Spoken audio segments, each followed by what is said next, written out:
Bear down, fam. The Bears just put numbers behind what we've been saying for months. Chicago finished dead last, 31st of 32 in pass rush win rate, and Ryan Poles has 14 days of pads, not weeks, to fix it before it's too late. ESPN's Courtney Cronin already laid it out, and in a minute I'll tell you why Austin Booker and Dayo Odeyingbo are playing for their future in Chicago right now. While that fire burns at Hollis Hall, state repressors. Curtis Tarver dropped a move nobody in the Windy City saw coming. A private lakefront site on Chicago's south side that could push both Arlington Heights and Hammond, Indiana out of the picture, water taxis included. I'll break down why this might be more political leverage than a real answer. And the bombshell to close it out, Darnell Wright wants to get paid for playing hurt all of last season, while Xavier Thomas already has ESPN comparing him to Jahmyr Gibbs before he's played a single regular season down. Stick around, because none of this is settled yet. Listen to me carefully, because this isn't an opinion dressed up as a stat. This is a number that came out this week and confirms something we already knew in our gut, except now we know it on paper too. The Bears finished the 2025 regular season ranked 31st out of 32 teams in pass rush win rate, at 29%, and they finished 29th out of 32 in pressure percentage at 28%. To put that in plain terms, out of all 32 teams in the NFL, only one team was worse than Chicago at generating consistent pressure on the opposing quarterback. One. And that number dropped the same week ESPN published its full training camp preview, with Courtney Cronin naming this as the central question of the entire camp this year. Now let's build the context, because this didn't come out of nowhere. This problem has a history. It started 2 years ago when Montez Sweat, who arrived by trade and was a blessing during his first half season in Chicago, plateaued. Then Dayo Odeyingbo arrived in free agency last year, with the promise that he'd be the perfect complement. But Odeyingbo ended the season with a torn Achilles. And that kind of injury doesn't forgive you at 28 years old. Austin Booker, the day 3 pick from 2 drafts ago, had a rookie year that didn't produce what was expected. And that's where we're standing today, a group of pass rushers that, on paper, should work, but that on the field produced some of the lowest pressure numbers in almost the entire league. And here's the part that genuinely worries me, bro. This isn't a new problem for Ryan Poles. It's the same pattern I've been pointing out on this channel for months. Poles identifies the problem, says in a press conference that he trusts internal development, and then the regular season arrives, and the problem is still sitting there, exactly the same, except now it's October, and it's already too late to fix without paying a massive price on the trade market. Look at what Cronin laid out, because it's the key to this entire story. According to her reporting, Booker, Odeyingbo, and Turner have a real chance right now to keep Chicago's front office from having to go shopping in free agency once full contact practices start up in August. Translated into real fan language, that means the following. These 3 players have roughly 2 weeks of padded practice to prove they can be the solution. If they don't prove it, Poles gets forced out into the free agent market, which by August is already picked over, with the best names signed months earlier. And this ties directly into something we discussed on this channel not long ago, the Max Crosby trade rumors. The Bears entertained that conversation at some point during the offseason, and the reason that name kept coming up for months isn't a coincidence. It's because, deep down, the front office knows the current group of edge rushers isn't settled. When a team keeps floating the same trade name all spring long, that tells you they don't fully trust their plan A. I'm going to be honest about where I stand here, and some of you might not like it. I don't think Chicago should wait until October to act if the first 14 days of pads confirm what we already suspect. The problem with waiting is that pass rush is one of those positions where the difference between a good player and an elite one gets measured in fractions of a second, and those fractions of a second are exactly what separate a sack from a touchdown drive for the other team. If Dennis Allen enters the regular season with the same trio that didn't work in 2025, it doesn't matter how much the rest of the secondary improved with Kobe Bryant and Dylan Thieneman, because a young secondary needs pressure up front to have time to read the play. Without pass rush, even the best coverage in the world eventually breaks down. Now, the counter-argument, because I want to be fair to the analysis, there's a legitimate reason for Poles to wait. The October trade deadline market almost always offers better conditions than the August free agency market. Because in August, teams still believe they're going to compete with what they have. And by October, once some teams have already realized they're not fighting for anything, they start selling assets for picks. If Chicago waits, and their season starts well, they'll have more trade options at better relative value. The risk is that if they start slow, a month of regular season football without pass rush might already cost them 2 or 3 games they end up missing come January. My conditional prediction, and I say this with the humility of knowing I could be wrong, if Booker doesn't show real progress in these first 2 weeks of pads, and if Odeyingbo doesn't come back to full explosiveness after the Achilles, I think Poles makes a move before August ends, not at the October trade deadline. Because this Bears roster is built to compete right now, and they're not going to want to lose 3 weeks of regular season football waiting on something they already watched fail last year. Okay, bro, now this one genuinely caught me off guard, and trust me, I follow this stadium story almost every single day. Let's get everyone on the same page and recap quickly where we've been. For months, this whole conversation was basically binary. Arlington Heights, the land the Bears bought for $300 million back in 2021, versus Hammond, Indiana, the option with public financing already approved, and a governor going on national television talking about how close the deal is. Illinois had an entire legislative session that ended without resolving the fiscal certainty Arlington Heights needs, and the general feeling, the one I shared myself on this channel, was that if Illinois didn't react fast, the Bears were headed across the state line. And right when that conversation seemed exhausted, this week's state representative Curtis Tarver showed up with a completely different proposal. A parcel of more than 300 acres, privately owned, undeveloped, located near 85th Street and DuSable Lake Shore Drive, right on Lake Michigan, north of what's going to become the new Quantum and Microelectronics Park, the project replacing the old U.S. Steel site. Listen to Tarver's exact words, because this is what makes the proposal sound serious instead of just another trial balloon. This is lakefront property. Just like that, straight up, no wasted words. And he added, there are no availability obstacles because it's private land, which is a massive technical detail, because a huge chunk of the delay in Arlington Heights came from needing fiscal certainty and negotiating across multiple public jurisdictions. If the land is already private, that specific obstacle shrinks considerably. Tarver also floated something I found both visionary and honestly a little bit fantasy adjacent. He wants fans arriving and leaving the stadium by water taxi and public transit. Water taxis, fam. Picture that for a second. I can already see the game day highlight content of fans pulling up by boat across Lake Michigan. That's an image that sells, I'm not going to lie to you. But here's my criticism, and I'll give it to you straight because that's my job. Tarver himself admitted what he believes is the reason this proposal hasn't gotten attention before. Because the land sits on the south side of the city, and that sentence, coming from the legislator pushing the idea himself, tells me everything I need to know about why this stadium conversation has been stuck in Chicago for years. This isn't a problem of available land.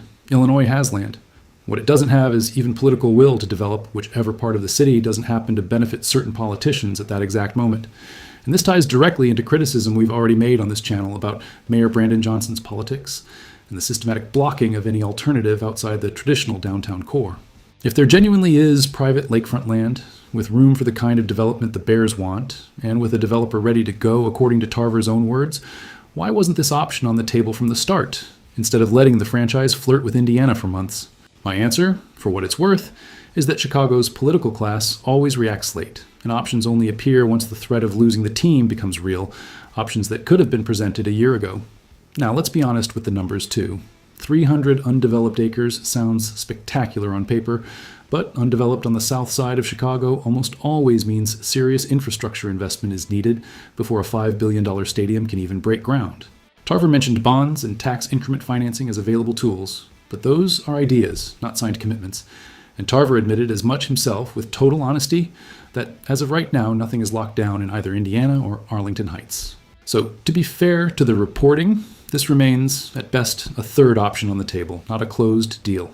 My honest take, and this one makes me a little nervous to say because I've already been burned before predicting how this stadium saga ends, I think this Southside proposal has more value as a negotiating lever than as an actual destination. Meaning Tarver is pushing it partly because he knows that as long as a third viable option exists inside Illinois, that buys Springfield legislators more time and more excuses to keep delaying the actual Arlington Heights deal, instead of feeling the real pressure of losing the team to another state entirely. If I'm being cynical, and I am a little bit, this could be both a genuine opportunity and a political tactic to buy time. What is fact, not opinion? The Bears remain under lease at Soldier Field through 2033. They'll play their 2026 preseason opener against the Cleveland Browns on August 15th, and the franchise has nothing signed anywhere yet. This story remains completely open, and honestly, fam, I've lost count of how many times I've told you this was going to be the definitive week. We're going to keep monitoring this with the seriousness it deserves. To close things out, 2 short training camp stories that, underneath it all, tell the same story about this roster. Some players already earned their spot, and some new ones are about to earn theirs. Let's start with Darnell Wright, because this is, without exaggeration, the most obvious contract extension sitting on this front office's desk right now. Wright came out of the 2023 draft class, and of those original 10 picks, only 6 remain on the roster. Of those 6, Wright is the only one who's a serious, immediate extension candidate. Why? Look at the numbers. Wright earned his first All-Pro nod, second team in 2025. Pro Football Focus gave him the 6th best run blocking grade among all tackles in the league at 85.6. In pass blocking, he ranked 29th among tackles at 74.3, allowing just 3 sacks and 19 pressures across 16 games. And he did all of that, listened carefully, while playing through a torn ligament in his elbow. That's playing through real pain, a full season, at a position where contact never stops. Ben Johnson backed this up himself. He said, Wright keeps getting better, that the offense leans right-handed specifically because of what Wright brings, and that he's the kind of powerful tackle who can displace guys off the line of scrimmage. That's not coach's courtesy. It's an offensive design fact. Ben Johnson is literally building the run scheme around Darnell Wright. ESPN's Courtney Cronin reported the Bears want this extension wrapped up before training camp officially opens, which begins July 28th when veterans report. And here's my direct criticism of the front office, because it needs to be said when it applies. Even though Chicago picked up Wright's 5th-year option, which buys them an extra year of technical breathing room, waiting is an unnecessary risk. The tackle market moves fast, and every new contract signed at that position around the league raises the reference price for everybody else. If Poles waits too long, he's going to end up paying more for the exact same player, for the exact same production. That's not a theory of mine. That's NFL labor market math. And now, the story that genuinely has me smiling, Xavier Thomas. This kid came in during the 3rd round of the 2026 draft with speed that turned heads immediately. A 4.28 second 40-yard dash, one of the fastest in his entire class. And in the early weeks of OTAs, they had him lined up both as a receiver and as a running back, which by itself tells you Ben Johnson has specific, unconventional plans for him. But the line that made all of Chicago pay attention came from ESPN's Courtney Cronin in her training camp preview, when she asked, essentially, whether Johnson had drafted his own version of Jahmyr Gibbs. Jahmyr Gibbs, the Detroit Lions running back who is, without exaggeration, one of the most complete and dangerous players in open space in the entire NFL. For an ESPN beat reporter to make that comparison about a 3rd-round pick before he's played a single regular season down is a huge statement. And honestly, coming from a direct division rival like the Lions, that comparison stings a little to admit, but we have to be straight with what's actually being reported. Now let's stay grounded for a second, because I don't want to sell you smoke. Ryan Poles originally said Thomas was going to focus first on special teams as a returner to give him time to learn the complexity of Johnson's offensive scheme without the pressure of contributing right away as an offensive weapon. That remains the baseline plan. But the more buzz he generates in practice, the more it looks like Johnson is going to find him a real role inside the offense, not just on kick returns. And here's the competition that's going to define the roster. The WR3 spot came wide open after the DJ Moore trade. And now Khalif Raymond, who has ties to Johnson from Detroit and close to 200 career receptions, is competing directly against Thomas, against Jahdae Walker, who earned a roster spot as an undrafted free agent in 2025 with 6 catches and 2 touchdowns in key moments, and against Scotty Miller. That's real competition, the kind that decides who makes the team and who doesn't. My honest read, Thomas isn't taking anybody's starting job away this year. That needs to be said clearly. But if that speed translates into real production during training camp scrimmages, I wouldn't be surprised at all to see him with a specific package of plays from week 1, something similar to what Detroit does with Gibbs when they pull him out of receiver alignment to confuse the opposing defense. And if that happens, fam, this Ben Johnson offense is going to have a layer of unpredictability it didn't have in 2025. That's everything I've got for you today. And look, if we connect all 3 stories, the pattern is clear. This team has big decisions to make in the coming weeks on the defensive line, on the stadium, and on the training camp roster. And all 3 share the same thread. Chicago is in a real contention window with Caleb Williams as the centerpiece, and every one of these decisions, from whether Poles jumps into the pass rush market to whether Illinois finally settles the stadium question, is going to determine how close we actually get to competing for real in January. I could be wrong about several of today's predictions. I'll tell you that with total honesty, especially the stadium one, because that story has surprised me for better and for worse more times than I can count. But what I don't have doubts about is this. This franchise has every piece it needs to compete for the NFC title, and the only thing that can slow it down is a front office that waits too long to fix what it already knows needs fixing. Bear down, always. If this video did something for you, hit that like, subscribe, and tell me down in the comments. Would you wait until the October trade deadline for a pass rusher, or does Poles need to move now in August? I want to read every single answer. See you in the next one.